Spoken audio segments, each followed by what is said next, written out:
Hello and welcome to the morning sports briefing here on Tuesday the 30th of July.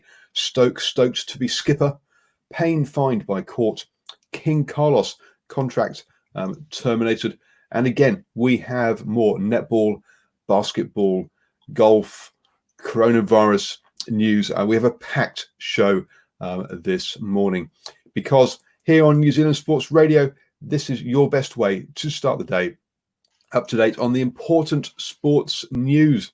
And let's crack on then with that football news. And Wellington Phoenix defender Tim Payne has been fined by the courts in Australia for his drunken golf cart joyride when he was on lockdown. Previously, he's been fined $700 Australian dollars after pleading guilty to it. He was stopped on March the 24th in the middle of the night. He was driving the golf cart down the road and has been, he's just been fined $700. He was also given a 4-game suspension by the FFA for breach of the football protocols. So he'll miss the first 4 games that the Phoenix have lined up in Australia. Also in the A-League, and Robbie Fowler is not going to be back to coach Brisbane Roar. He headed home to the UK when the coronavirus sort of lockdown happened, and himself and his assistant Tony Grant will not be returning to Australia for that. Interestingly enough, Fowler said that he felt he was, quote, not a priority, unquote, for the club, and that he had made no arrangements for himself or Grant to return to Australia. So interesting that there. The coaching change for the Raw. Also overnight, we now know our semi-finalists for the FA Cup in England. It will be Manchester United, who beat Norwich City 2-1. Arsenal, who beat Sheffield United 2-1, Chelsea, who beat Leicester City 1-0, and Man City, who beat Newcastle 2-0. So 2 Manchester teams and 2 London teams there in the semi-final of the FA Cup. And also in the Premier League, Watford lost Southampton 1-3, but I think we mentioned that yesterday. I just think we might have one more result for you, so I refresh there. Crystal Palace and Burnley have just kicked off. They're 1 minute into the game, and it's a 0-0 scoreline so far. So clearly, we'll have bringing that score tomorrow morning. I'm going to hand you now over to Arshwin, who's going to take us through that stoked cricket update. Good morning, Paul, and good morning to all the viewers and listeners out there on the interweb. And as we get closer to getting some real cricket happening on the 8th of July, Stokes is stoked to be skipper. Yeah, Ben Stokes says it'll be a huge honour even to captain England just once, but he admits it was never a goal of his. The all-rounder is likely to be named captain for the first test, which starts, as I mentioned, on July the 8th, with Joe Root likely to miss the game to attend the birth of his second child. Stokes has said the captaincy will not affect the approach that he takes to the game. Shame that, never mind. With England announcing that they will pick the strongest team to play the first test, Stuart Broad realised he could miss selection for the playing 11. This could mean that Broad misses a test match in England for the first time since 2012, and that would end a streak of 51 consecutive tests at home for Broad. Jack Callis is the only pace bowler to have played more consecutive home tests with 54. Broad admitted he was reluctant to miss any cricket, as any cricketer is, but accepted there was a bigger picture at play and that England is looking to carry out a rotation policy for their quicks during the summer. And to the other side of the ledger with the West Indies, Jermaine Blackwood believes he has something to prove against the world's leading bowlers. Blackwood played his last test, hasn't played a test since 2017, after scoring 112 against England. And I've got this wrong, sorry. It's in April 2015 was his only test. So there was a long time between test century, long time between drinks for him. He made a quick appearance since 2017 as a concussion substitute last August, and makes his way back into the West Indies squad after topping the run charts in the Caribbean domestic 4-day competition.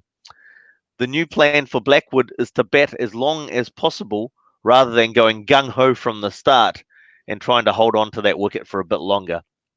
And that, Paul, is our cricket news for today. Thank you very much, Ashwin, for that cricket update. We are stoked that you have been here today for us, and have a wonderful day there. Yes, I think we for as long as possible. After that pun, I think we really need some cricket to start. We do. Let's move on now to our birthdays and hand it over to Stephen. Morning, everybody, and welcome to New Zealand Sport Radio. In birthdays today, born in Hamilton, but played rugby for England. Born in Rotorua, but played rugby for Italy. And finally, an amazing rowing resume. That's where we start this morning. Grace Prendergast, born this day, the 30th of June 1992, is a New Zealand rower. She is a national champion, an Olympian, a four-time world champion, and a current 2019 world champion in both the coxless pair and the women's 8. Prendergast won the gold medal in the coxless 4 at the 2014 World Rowing Championships in Amsterdam with the women's 8. She came fourth at the 2016 Rio Olympics. At the 2017 New Zealand Rowing Nationals at Lake Ruataniwha, she partnered with Emma Dyke in the Premier Women's Pair, and they became the national champions. At the 2017 World Rowing Championships, she became the world champion in the women's pair, partnered with Kerry Gowler. Prendergast and Gowler regained that title at the 2019 World Rowing Championships in Linz, Ottensheim. Moving on, Kelly Hamona, born this day, the 30th of July 1986, is an Italian international rugby union player who can play fly half, centre and fullback. He currently plays for Italian side Zebra in the Pro 14 competition. On the 26th of August 2014, Kelly was officially announced in Zebra's squad for the 2014-2015 Pro 12 season. On the 27th of September, Zebra beat Ulster 13-6, and during this match, Hamona scored a 40-metre drop kick to help Zebra secure a historic victory. On the 8th of October, after 3 years in waiting, Kelly Hamona was named in the Italian national team for the 2014 end-of-year tests against Samoa, Argentina, and South Africa. He made his debut in the opening match against Samoa on the 8th of November 2014. He kicked 14 points in the 24-13 win, Italy's first win in 9 attempts, born right here in Aotearoa. And finally, Mark Van Gisbergen, born this day, the 30th of June 1977 in Hamilton, is a New Zealand rugby union footballer who plays at fullback for Leon, and he played for England. He is nicknamed Giz or Gizzy. Van Gisbergen's father is Dutch, born whilst his mother is from New Zealand, meaning that the player holds both a New Zealand passport and a Netherlands passport. Van Gisbergen qualified to play for England on the 11th of September 2005 on residency ground, having come to England 3 years previously to begin his playing career at Wasps. He made 1 appearance for the English national rugby team. And that's it for birthdays today. I'll come back. We just have a little bit of rugby league news this morning. Thank you very much, Stephen. And let's move on to America's Cup news.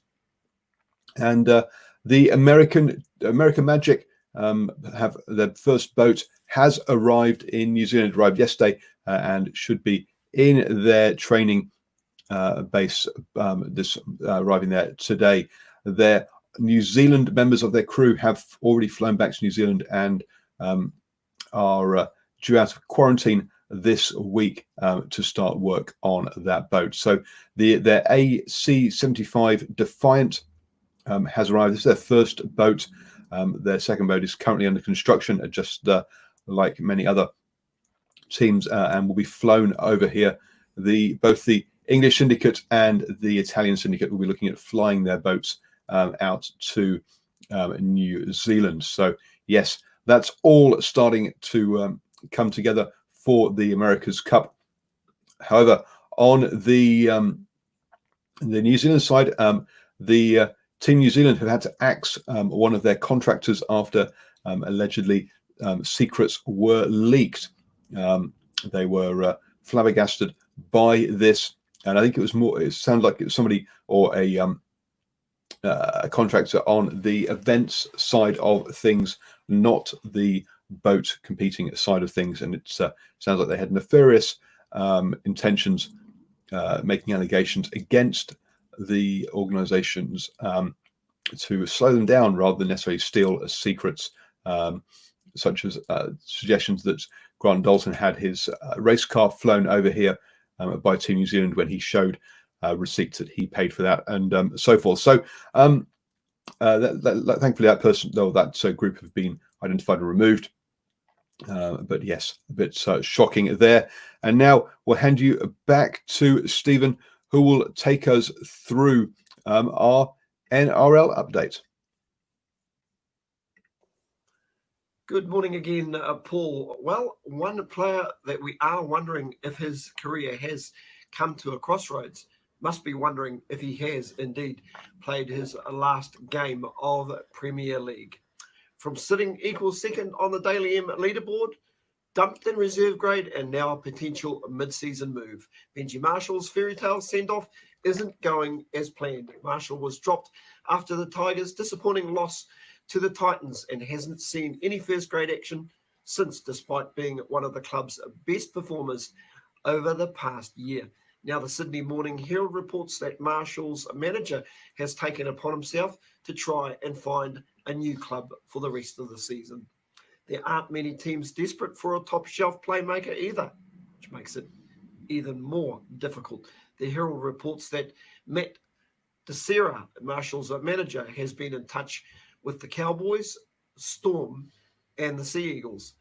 But one place that wasn't mentioned was a homecoming for the Kiwi international. Marshall has played for the Tigers, the Dragons, and Broncos, but he is yet to play for the Warriors. And according to league great Peter Sterling, it makes sense for Marshall to head back to New Zealand for one last chance.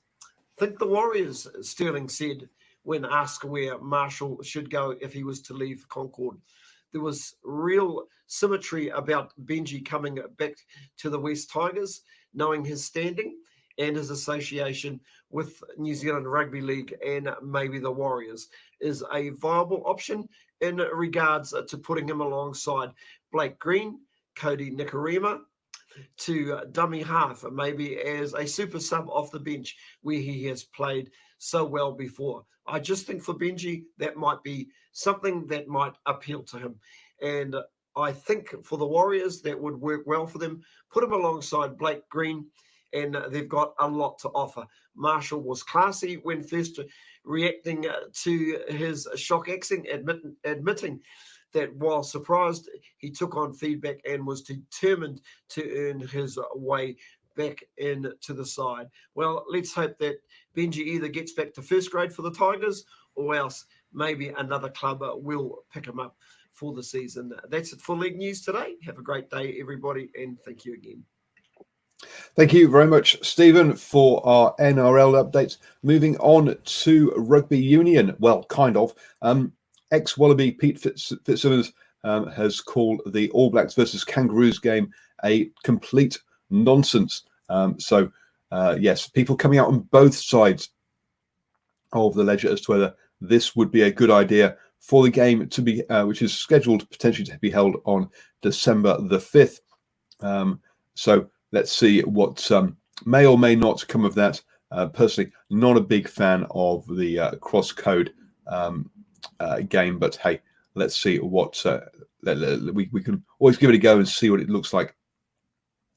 Moving on to Super Rugby, and King Carlos has had his contract terminated with the Hurricanes. Just 3 games into Super Rugby Aotearoa, and it is the timing of it seems a little strange, although the announcement is that it was due to financial uncertainty created by COVID-19. We've agreed he will finish his contract early. So interesting one there. Carlos has gone blank, has coached, sorry there folks, in South Africa, Japan and New Zealand. So it'll be interesting to see where he comes up next. I'm pretty sure his coaching career will not be all over. In some sad news, former Hurricanes and New Zealand Maori fullback Sam Doyle has come down with cancer. But the rugby family fraternity are gathering round to help support him his extra costs of his treatment in both Palmerston North and Wellington. On September the 5th in Otaki Domain. So folks, if you're around, head there for a fundraising day.